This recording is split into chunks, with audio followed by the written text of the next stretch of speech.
Hey everyone, it's Ben Hardy here, and in today's video, we'll be reviewing the Nissan Altima. Before we get in this video, I want to give a huge shout out and thank you to the Ken Garf Nissan here in Salt Lake for having me some time with this Altima. I'll include a link to their website in the description down below. If you have any questions, just ask for Paul. Also include a link to my car buying guide. Let's get into it.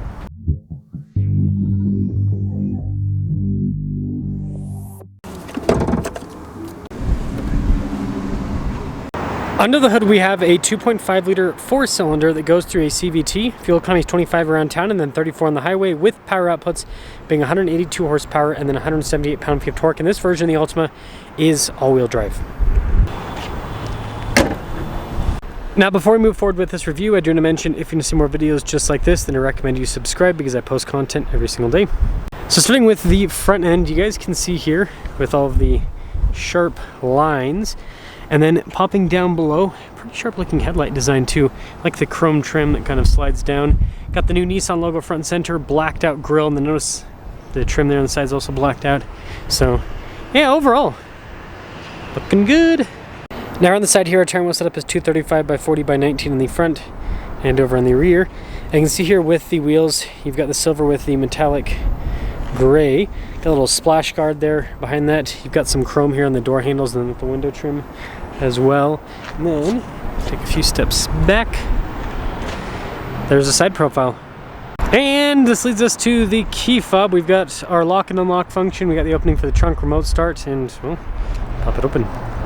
Now this car is in transport mode and the trunk won't pop open. I tried the inside, I tried the key fob, I tried the button on the outside, and it won't pop. But the Altima is pretty spacious. I've reviewed these before, and this hasn't changed for this new model year.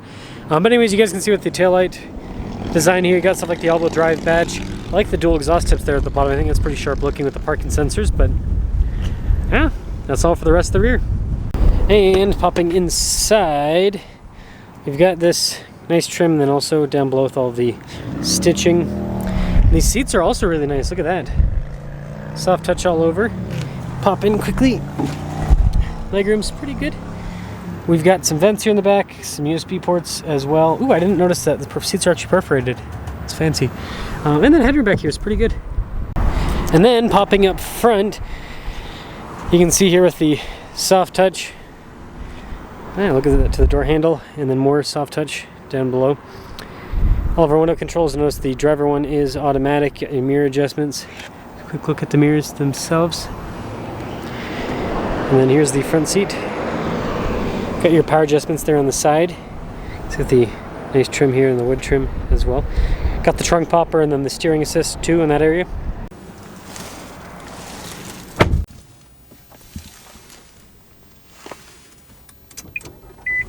It didn't work the first time. There we go. Just have to press harder. And taking a look at the steering wheel, you can see soft touch all around, and then we've got a bunch of practical controls here in the front, including our adaptive cruise control, got our volume and voice command controls, all of that built in. Traditional stocks here on the back, and then you guys can see the gauge cluster. So analog on the other side, you do have that screen there in the center, which will let you scroll through different bits of information on the car. Now, because this car is in the transport mode, the infotainment system is not going to turn on or anything like that. But this is Nissan's kind of like bigger unit, so it does have that tablet plopped on look. It does come with the camera system as well, which is nice. You can see the little button for that too to turn that on manually if you don't want to pop it into reverse to have to see, which is nice. Got this nice trim here. You can see with the dash, you got like soft touch there at the very top. I guess while we're in this area, quickly show you guys the glove box. It's nice. But dual zone climate, got heated seats, heated steering wheel as well. And then charging area. Shifter here for the Xtronic CVT. Got some cup holders. I like the blacked out trim all around. Parking brake with the auto hold. And then good storage inside. I like the stitching and everything here on the top. Manual mirror dimmer. And then we do have a sunroof up top as well. Now here's a quick look at the window sticker. You guys can see 2025 Altima. And yeah, most everything's standard. $37,695 is the total MSRP. And let's see how it drives.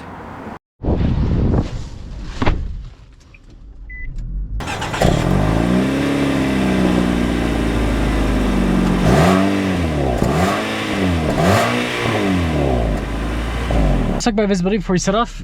Here's the visibility over the hood, both the mirrors, the rest of the rear. And yeah, it looks like this does have blind spot monitoring. Cool. It's always a nice feature to have. So, Nissan Altima, a car that will start its life out being used as a comfortable daily driver and will end its life cutting people off and then ending up in the side of a wall because someone drives like a maniac. I mean, seriously, 10-year-old Altimas, those cars, they get driven crazier than anything else on the planet, I swear. But what I will say about the Altima so far is seat comfort. It's nice. And I actually like this, you know, some of the stuff Nissan's doing trim-wise in their cars, it's kind of bringing it up a little bit, making it look a little bit, I don't know, fancier. So nice, like the door handle, how it kind of goes, this trim piece goes into the handle. I think that's pretty cool looking. And you know, this does have nice features. It would be cool if it had cooled seats. I mean, the seats are already perforated, so you'd think that'd be an easy feature to add, and that would add quite a bit of value to this, the segment this is in. I like the turn signal sound. It's nice. It's very, very subtle. I like it. It's weird. I usually don't care about turn signals, but this one I like.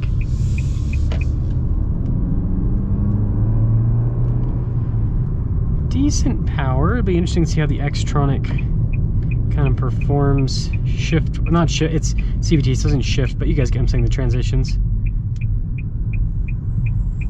Kind of want to see that a little bit more.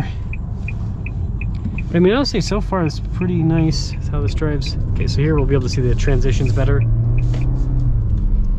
Yeah, it's pretty quick. Again, Nissan does a good job with their CVTs in terms of just the snappiness.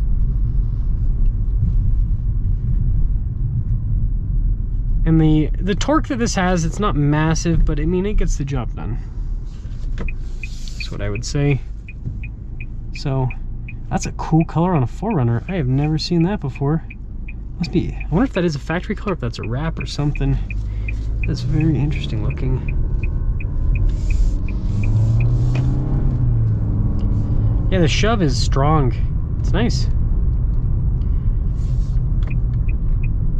So to sum things up here with the all-wheel drive Altima, I mean, this is an Altima you can drive in all 4 seasons. This is a great Camry competitor, a Honda Accord competitor. I mean, Honda doesn't even offer all-wheel drive on with their sedans. Toyota offers all-wheel drive with the Camry and the Prius. But still, I mean, it's really strong competition for those two, if you ask me. And you know, I think it's a good-looking car.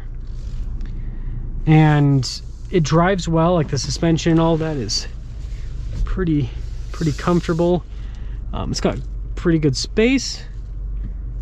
You know, this is kind of like one of the sweet spots in terms of space for a car where it's big enough that you can fit quite a bit in it, but it's not too big to where it's unruly to park. Man, you know what I'm just gonna tell the truth here a little bit with the backup camera situation. I am so used to backup cameras that when a car does not have a backup camera, it's like I can still park. It's not a problem, but it almost feels like I forget. There's little things that I kind of these doors on Nissans never like to. Just a little bit there. There's little things that I kind of forget with parking without a backup camera, like how to, you know, the distance gauge and everything. I don't know, there's definitely a little bit of an art to it. Wow, I don't know, I feel pretty pathetic. But anyways, let me know what you guys think about the Altima. But you know, for sub $40,000, it's pretty solid. It would be cool if Nissan had a hybrid, but as it stands, it's still a nice car.